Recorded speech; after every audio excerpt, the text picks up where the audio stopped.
When I was a young engineer at Dome Petroleum, I was frustrated by ERCB regulations that I thought served no useful purpose and delayed my projects. But the rule number one within companies at the time was don't rock the boat, get the paperwork done, just get your permits and get on with the job. I think today we see things differently than we did back then. Today I think corporate leaders realize we need to work more closely with our regulators to make sure that rules and requirements actually make sense and actually serve the purpose. Regulation should be outcome-based, not prescriptive. They shouldn't tell us how to do it. They should just demand that we achieve the right outcome. And we must be careful that regulation not get in the way of the kind of creative innovation and value creation that has made the Western Canadian energy industry what it is today. If there are companies out there that are willfully building dangerous facilities or recklessly damaging the environment, and we've seen examples of that, well, I think we all want to see them reined in. But that doesn't mean that the responsible operator should go through endless hoops to comply with regulations that only apply in a few situations. I think about the shale gas situation. Now, from my point of view, the engineers and the geologists in our industry have learned how to extract clean-burning natural gas from shale and silt that people of my generation refer to as tombstone. That stuff is hopeless. That shale is so tight, and it's just an irritating thing that we have to deal with in the wellbores. So what we've seen today by the new generation of engineers and geologists is truly remarkable. They've figured out how to extract gas from rock that would never yield it up before.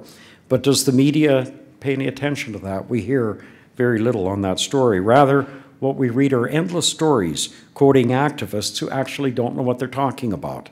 These are activists who sound the alarm bells in places like New York, Washington, Ottawa, and Quebec City, places where people have no experience with gas production and simply don't know what to believe. But in the meantime, here in Western Canada, in Texas, Oklahoma, Louisiana, we see shale gas development proceeding at a great rate, and we do not see environmental catastrophe as a result.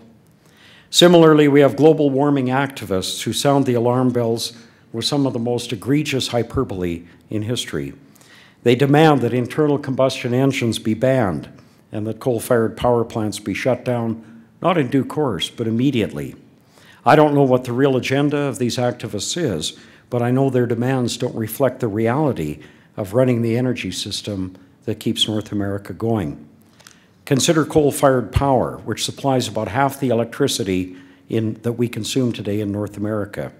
Activists have demanded legislation requiring a 50% reduction in CO2 per megawatt hour of power produced by every coal plant. If only it were that simple, we could just tell our operators to dial back on the CO2 or make a few minor modifications to the facility to comply with the new rules.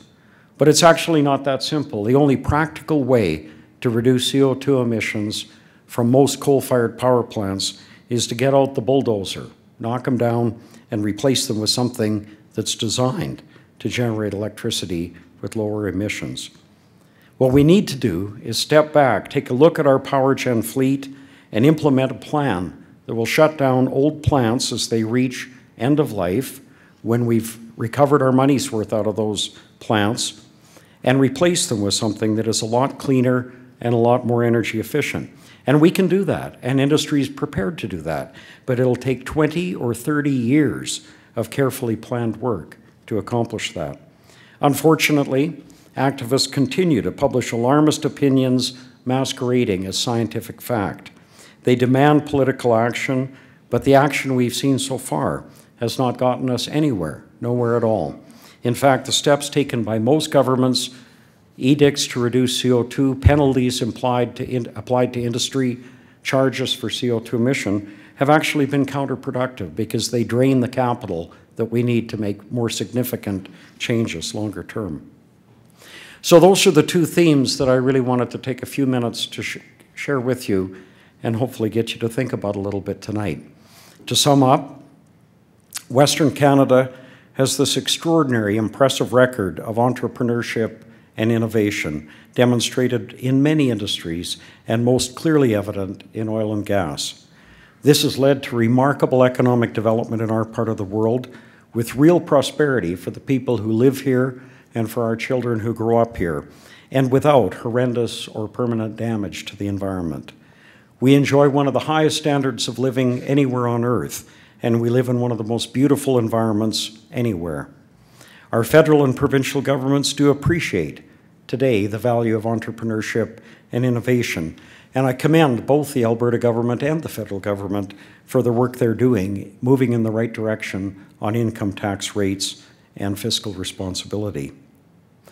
But we all know that misguided government policy is only as far away as the next election, and our friends, the activists, continue to pressure elected politicians with misinformation and hyperbole. It's no longer acceptable for corporate leaders to go with the flow and accept the burden of unnecessary and inappropriate regulation. We need to stand up, state the facts, clarify the benefits of our projects, and work with politicians and regulators to deal with the regulatory morass that has built up over many decades. We need to engage with political leaders. We need to help them understand the facts. We need to help them avoid the extraordinarily bad decisions that stifle entrepreneurship, innovation, and economic activity. I think about the oil sands today and the development of the oil sands of the Bakken play in the Dakotas and Saskatchewan, and about the Gulf of Mexico deepwater drilling. And I'd like to leave you with this one example of how significant these things are. When North America imports a barrel of oil from the Middle East, we pay $100 for that barrel of oil, and at most, $10 out of that 100 flows back into North America for equipment and services that come from here.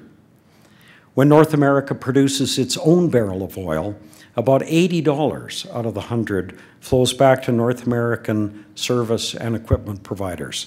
Think about it this way: $20 a barrel in development costs, $20 a barrel in operating costs, $10 a barrel in corporate overhead, $10 in pipeline tariffs to get the product to market, and $20 in government royalties and taxes, a total of $80 a barrel.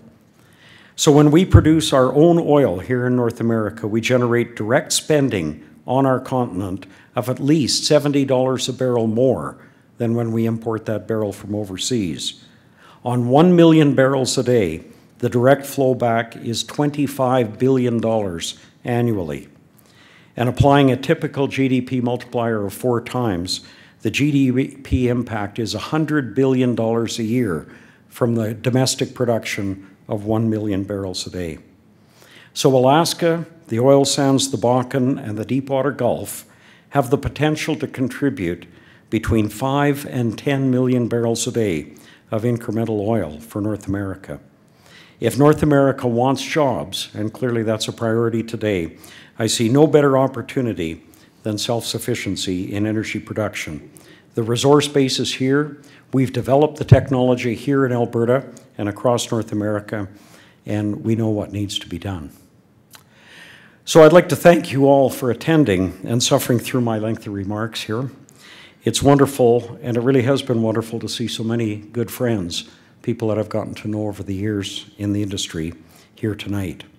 Now, the Fraser Institute suggested it would be nice if I provided you all with a nice thank you gift tonight, but I hope you don't mind that I thought it would be better for all of us if I made a financial contribution to the Fraser Institute. I know we've all got too many knickknacks on our shelf at home, so rather than that, I decided to make a contribution to support the great work that the Fraser Institute does. And so I'd once again express my sincere appreciation to the Fraser Institute, to the Board of Directors, for honoring me with the T. Patrick Boyle Founders Award, and thank you all for coming and being part of this tonight. Good night.